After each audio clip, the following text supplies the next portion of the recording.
Wan Phaibing Lionel Messi na kamta ke jileka ke klub Inter Miami.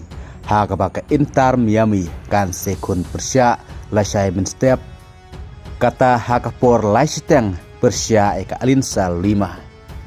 Ha ka ba syuapan stang jileka mentau snam ha ke MLS ke Inter Miami kan mi madan ningkong lasai min step.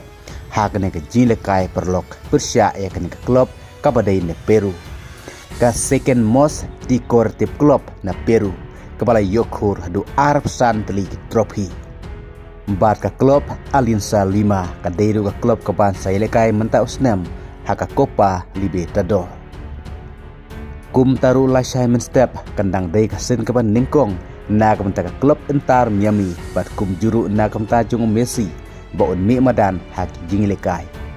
Bat kan sadeiru ke jilikai halaying juga Alinsa 5.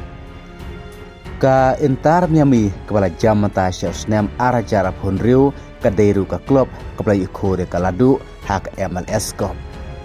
Kum tarukan sedang mat nengkong mata usnem arah jarap honriu ban mi madan hak ne ke jilikai perlok lasai step Persia ke Alinsa 5. Bat kum juru ke Inter Miami kan selekai perlok Persia ke klub na Colombia ke Atletico Nacional ke Live Wetrik mentau pena Jenawi.